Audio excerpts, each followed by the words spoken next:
Welcome back to another episode of Thrive, the Agency Scaler podcast.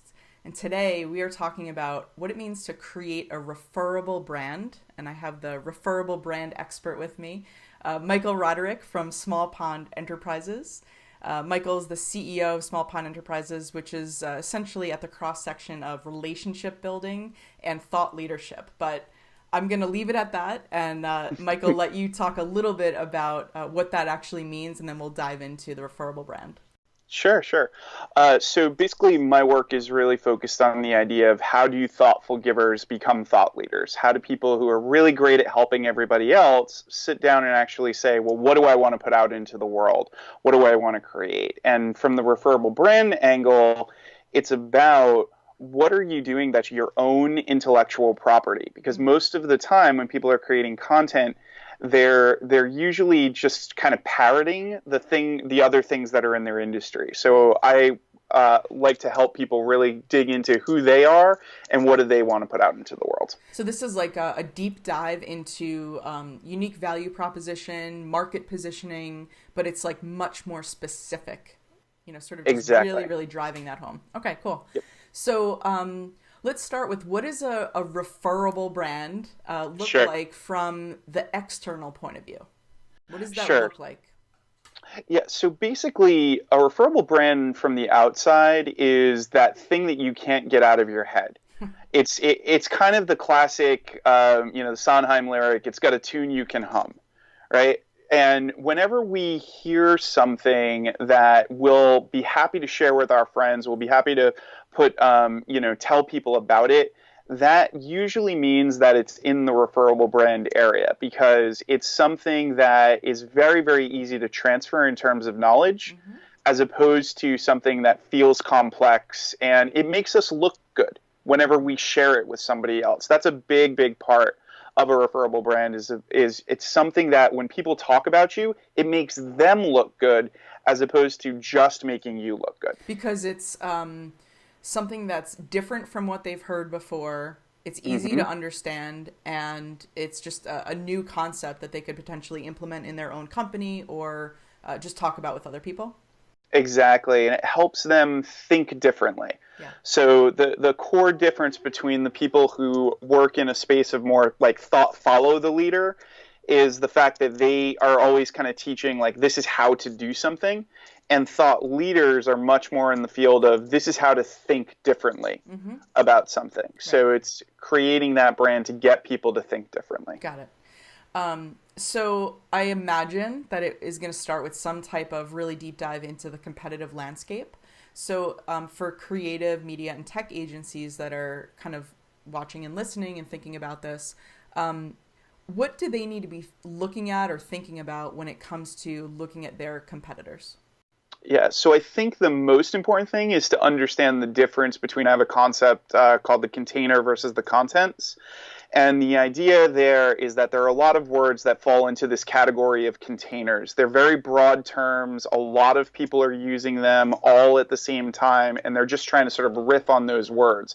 So you'll see people saying things like leadership or strategy or, this is our, go-to method and all these different types of terms. And those are container words. So you want to think about for yourself, if your competitors are talking about strategy, how do you not use the word strategy and think of what is it that you're actually doing? How do you open up that container of the word strategy and come up with your own words, your own ideas, your own ways of presenting this information? So it's always looking at what is everybody else saying and what's the level of repetition that's out there, and how can you crack open a lot of those containers and find the contents that are specific to you and who you are. Right, super relevant, and again, back to what I said before about market positioning and unique value proposition, the more relevant that is and the more unique it is, it's going to attract a whole different clientele. Exactly. Yeah, I love it.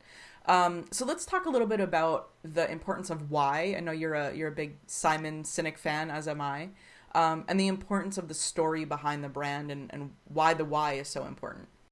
Yeah. So basically, there's really no competition. There's only specialization when you break it down. And if you have a very strong why, there are certain people who are going to just really resonate with that why, and then there are going to be people who are just not actually interested in that. So you taking the time to figure out, well, what is the actual reason you're doing this? What are you fighting against? Who is the enemy? What is the concept that you want to put out into the world?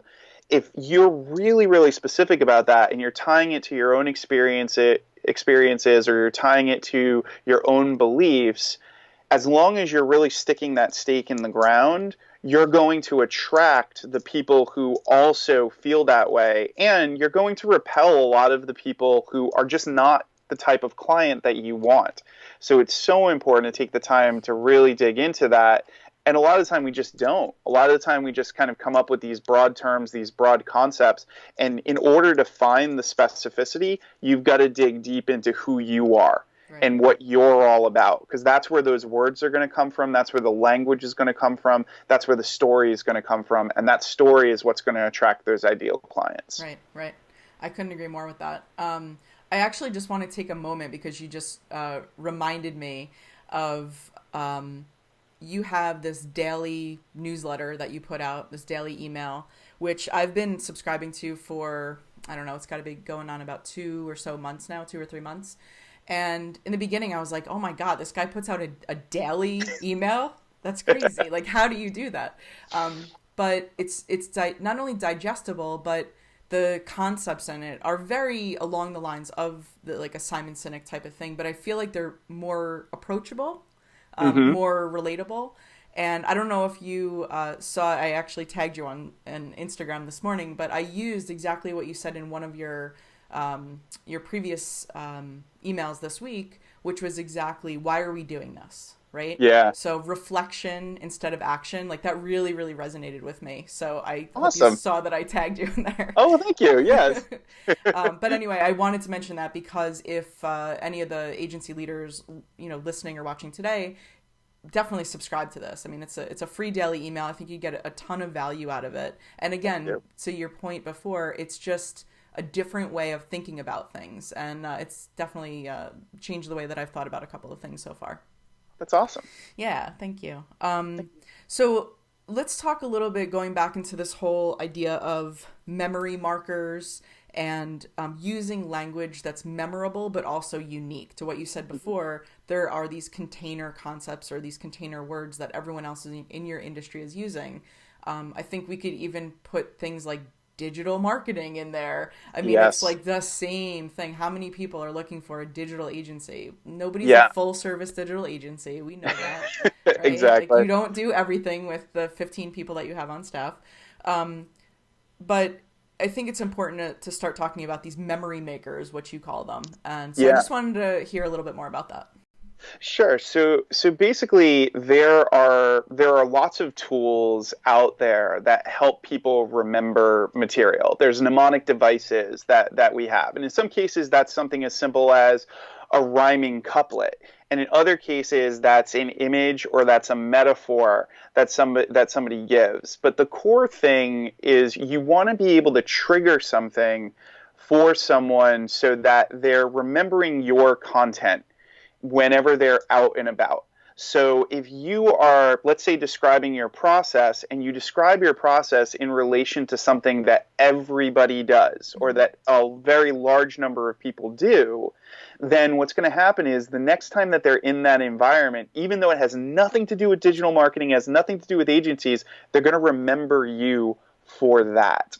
So if you're the person who basically is describing how you choose your fonts as how you choose your food at the grocery store, every single time those people go to the grocery store, they're going to remember that piece, and they're going to remember that piece that you wrote. So it's all about creating those anchors for people so that they're able to go back to it. And that's where, if you have an image, people will remember that image. If you have a rhyme, people will remember that rhyme. If it sounds like something they've experienced before, or even sounds like something very popular, but it's your own spin on it. So sometimes you can take a phrase that everybody uses and just change 1 or 2 words, and then they'll really remember that, because you're already kind of like hijacking that memory Right. device that they already have in that place. So those are a couple of ways for people to think about it. Right. And would another maybe more tangible application of this be like people who come up with who write jingles for Mm-hmm. brands, right? Oh, Same totally. thing. That's their whole job, right? Is to Yeah. create those memory markers.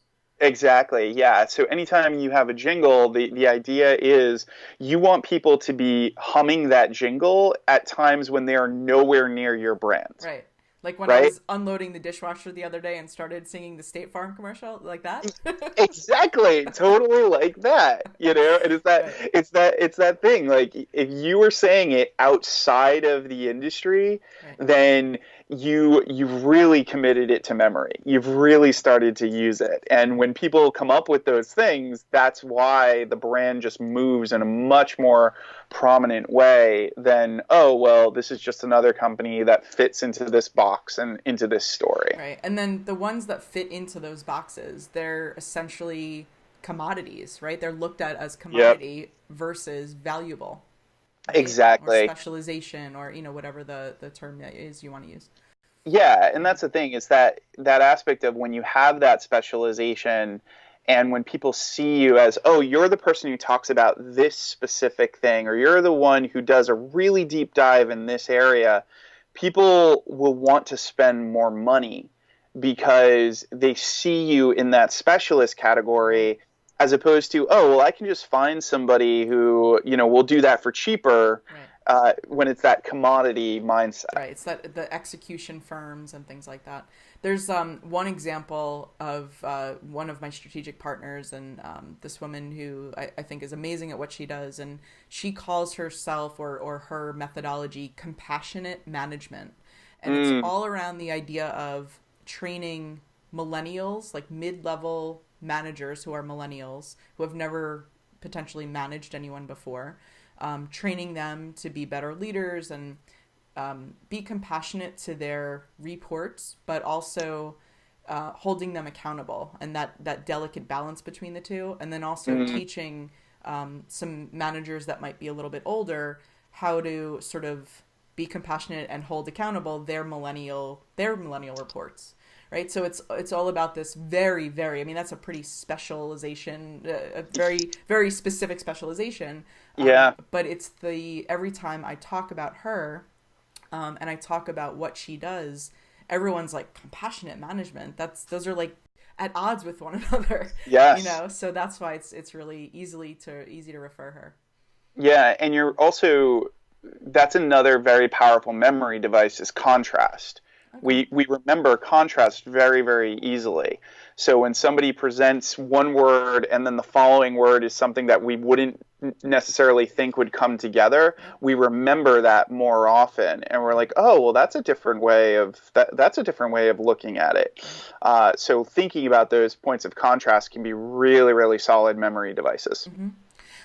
So as we start to wrap up here, what is the best way or approach that you would recommend for agencies to start testing some of these things if they're thinking about potentially shifting the way that whether it's language on their website or the way that other people the way that they want other people to start looking at them or thinking about them or talking about them? What are some ways that they can start testing before they dive into a full implementation? Yeah, so I think that it's one of those things where in-person interaction is one of the best tools that you can use for your own research. So I would suggest you go to an event and you try out some taglines. Mm. You try out some theories. You try out drawing something on a napkin and you just watch the response Mm-hmm. that somebody has. Because if they're leaning in and they're saying, wow, that's fascinating or that's so interesting, that's very different than if they're looking and they're like, yeah, that's okay. Right. And the more that you start to get that sense of what causes somebody to have a visceral reaction, the more likely you're going to start to notice, okay, this is something we probably want to spend more time on. Mm-hmm. And the other piece of it is that the data that is created from just having those conversations, you can start to see the patterns. So based on those patterns, you can start to develop your framework. So you can say, okay, 10 people have all been really engrossed when I explained our process using this metaphor. Right. So you know what? We should probably really double down on this metaphor and come up with a way to present it in a more substantial style. Right. That makes so much sense. Michael, thank you so much. I really, really appreciate your time coming on the show today, and just awesome information. I'm looking forward to working with you. Yeah. Thanks so much for having me. I really appreciate it. You got it.